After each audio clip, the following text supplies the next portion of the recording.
સુરતમાં રત્ન કલાકારોએ ફરી હડતાલનું શસ્ત્ર ઉગામ્યું છે। 30 માર્ચે સુરતમાં રત્ન કલાકારો મહારેલી કાઢશે। તો સુરત ડાયમંડ વર્કર્સ યુનિયન દ્વારા જાહેરાત કરાઈ છે અને વેતન અને હીરાના ભાવમાં વધારાની માંગ સાથે મહારેલી નીકળશે। યુનિયને બેનર અને ઢોલ વગાડી રત્ન કલાકારોને રેલીમાં જોડાવવા માટે આહવાન કર્યું।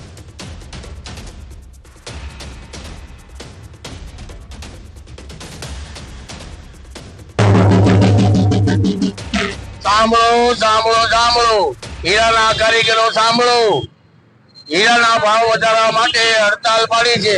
તો 30 તારીખે સવારે 9:30 વાગે કતાર ગામના દરવાજે હાજર થઈ જવાનું છે। સભી કારીગરને કોઈ કામે જવાનું નથી। સાંભળો સાંભળો સાંભળો।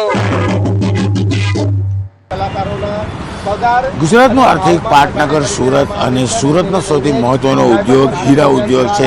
સુરતના હીરા ઉદ્યોગને લઈને હીરા નગરી કહેવામાં આવે છે, ત્યારે હીરા ઉદ્યોગમાં છેલ્લા 2 વર્ષથી જે પ્રકારે મંદીનો માહોલ છે, જેને લઈને હવે રત્ન કલાકારો હડતાલ પર ઉતરવા જઈ રહ્યા છે। આપણી સાથે રત્ન કલાકાર સંઘના ઉપપ્રમુખ ભાવેશ ટાક્ષ આપણે સીધા વાત કરીએ। ભાવેશભાઈ, કેમ હડતાલનું શસ્ત્ર ઉગમવું પડ્યું?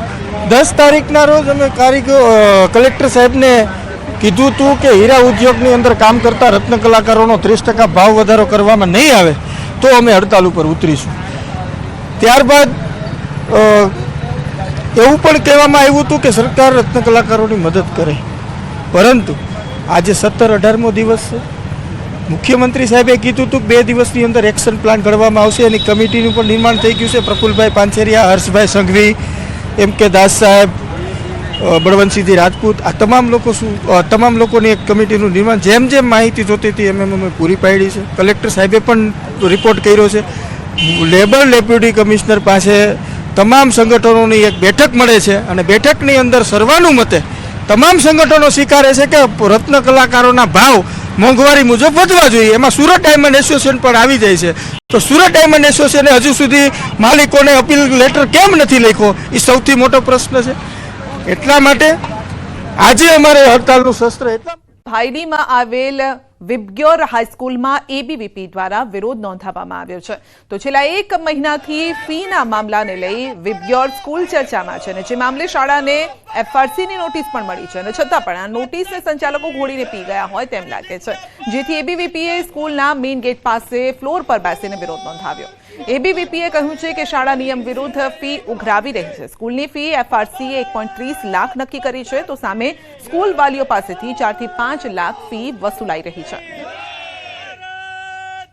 છેલ્લા મહિનાથી જે વાલીઓ છે એમના દ્વારા પણ રજૂઆત કરવામાં આવી છે કે ફીઝનો જે વિષય છે એ તાત્કાલિક ધોરણે એનું નિરાકરણ લાવવામાં આવે। FRCની ગાઈડલાઇન્સ પ્રમાણે એની જે ફીસ છે એ લેવામાં આવવી જોઈએ, પરંતુ ક્યાંક ને ક્યાંક સ્કૂલનું જે તંત્ર છે એ ગાંઠતું નથી। જિલ્લા શિક્ષણ અધિકારી FRC છે તે નોટિસ આપી રહી છે, તેમ છતાં પણ જો સ્કૂલના તંત્ર આના પર કંઈ નિરાકરણ નથી લાવી શકતું ત્યારે જે વિદ્યાર્થી પરિષદ મેદાને ઉતર્યું છે। વડોદરા શહેરમાં ખાનગી શાળા સંચાલકો DO કચેરીને કે FRC કમિટીને ગાંઠતા નથી, એના કારણે એબીવીપી મેદાને ઉતર્યું છે। અત્યારે વિબ્ગ્યોર સ્કૂલ ખાતે જે એબીવીપી છે તે પહોંચ્યું છે અને જોઈ શકાય છે કે ફ્લોર પર બેસીને અહીંયા વિરોધ જે છે તે નોંધવામાં આવી રહ્યો છે।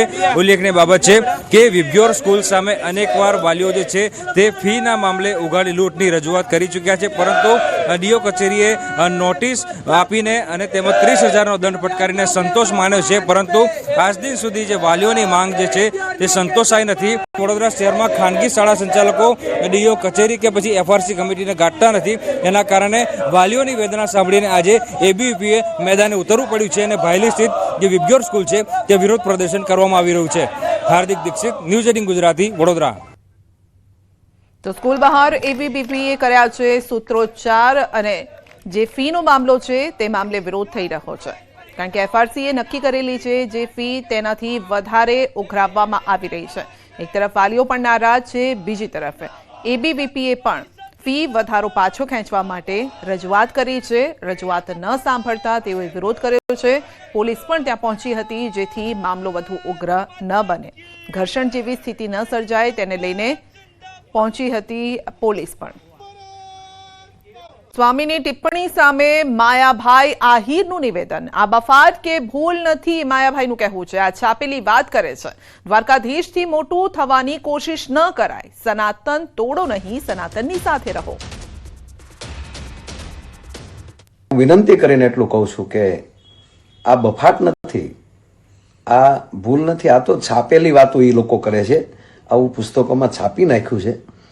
તો જાણી જોઈને દ્વારકાધીશ કરતા મોટું થવાની કોશિશ ન કરાય.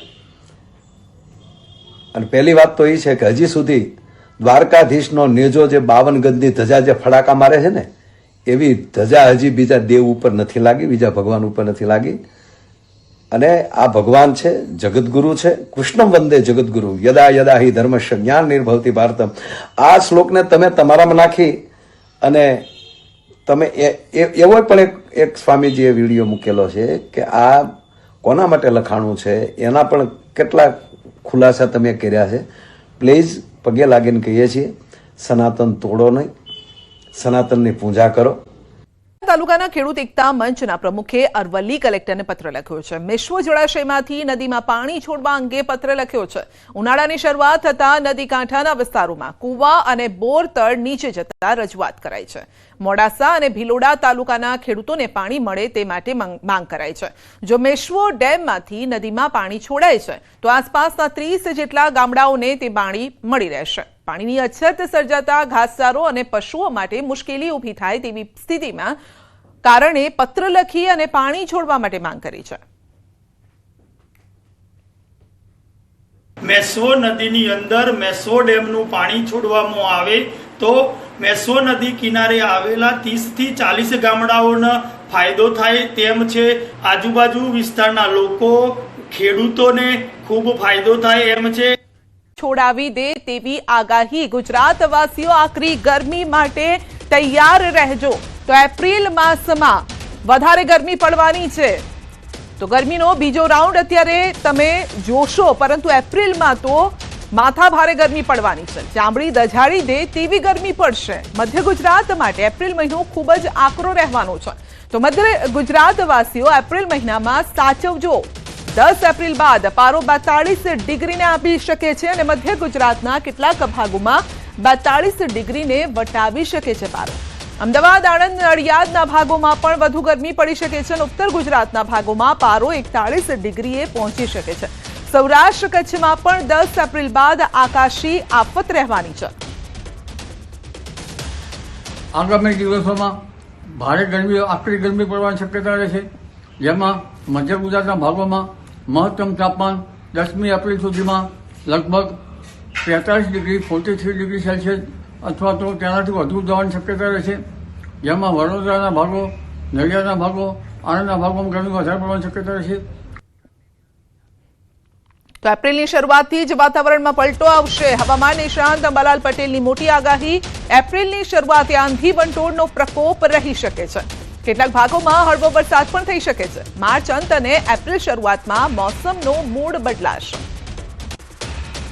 આગામી એપ્રિલ માસની શરૂઆતમાં આંધી વંટોળ અને મોસમ પરિવર્તનમાં ઘણો વાતાવરણમાં બદલાવ આવશે.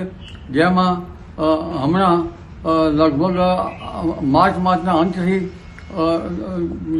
એપ્રિલ માસની શરૂઆત સુધીમાં હવામાનમાં પલટો આવશે અને કેટલાક ભાગમાં છાંટા થવાની શક્યતા રહેશે. ખાસ કરીને બંગાળ ઉપસાગરનો ભેજ અને અરબ સાગરના ભેજના કારણે વાતાવરણ પલટો આવશે. તો 10 એપ્રિલ સુધી વાતાવરણના પલટા રહી શકે છે. ઘણા ભાગોમાં વાદળછાયું વાતાવરણ પણ રહી શકે છે. બંગાળ ઉપસાગરમાં સાયક્લોન થવાની પણ શક્યતા છે. 14 એપ્રિલ પછી વધુ સાયક્લોન બની શકે છે અને મે માસમાં ખતરનાક સાયક્લોન બની શકે છે. 10 મે થી 8 જૂન વચ્ચે ખતરનાક સાયક્લોન બનશે. તો બંગાળ ઉપસાગરમાં ખતરનાક સાયક્લોન બનશે અને અરબી સમુદ્રમાં સાયક્લોન બનવાની શક્યતા છે. બંગાળ ઉપસાગરમાં જૂન સુધીમાં 2 થી 3 સાયક્લોન બનશે. અરબ સાગરમાં 2 સાયક્લોન બની શકે છે. કારણ કે જોવા જઈએ તો 10મી એપ્રિલ સુધીમાં રાજ્યના હવામાનમાં ઘણા પલટા આવી શકે છે અને ઘણા ભાગોમાં વાદળવાયુ અથવા તો હળવો વરસાદ કે છાંટા પડી શકે છે. એટલે હવે ધીરે ધીરે વાતાવરણમાં પલટો આવશે. પરંતુ બંગાળના ઉપસાગરમાં મ્યાનમાર બાજુ એક હળવા પ્રકારનું સાયક્લોન થવાની શક્યતા છે. ક્યારેક ડિપ્રેશન સુધી જઈ શકે, પરંતુ વધુ પડતા સાયક્લોન તો 14મી એપ્રિલ પછી બનશે અને ખતરનાક સાયક્લોન મે માસમાં બનવાની શક્યતા રહેશે. 10 મેથી લગભગ 8 જૂન વચ્ચે ખતરનાક સાયક્લોન બંગાળ ઉપસાગરમાં બનશે અને અરબી સમુદ્રમાં પણ સાયક્લોન બનવાની શક્યતા રહેશે. લગભગ બંગાળના ઉપસાગરમાં જૂન માસ સુધીમાં 2 થી 3 સાયક્લોન બની શકે અને અરબ સાગરમાં 1 કે 2 સાયક્લોન બનવાની શક્યતા રહેશે. એટલે હવે ધીરે ધીરે હવામાનમાં પલટો આવશે. વરસાદ અંગે જોવા જઈએ તો આ વખતે ચોમાસુની ગતિવિધિ સમયવાહી પ્રવાહ ઉપર આધાર રહેશે. જો સમયવાહી પ્રવાહનું જોર રહેશે ગિરનારી પવનનું તો શરૂઆતમાં વરસાદ થવાની શક્યતા રહેશે, પરંતુ ઉપલા લેવલમાં વાદળને ઠંડક મળવી જોઈએ અને આ વખતે સમયવાહી પ્રવાહનું જોર રહેવાની શક્યતા રહેશે.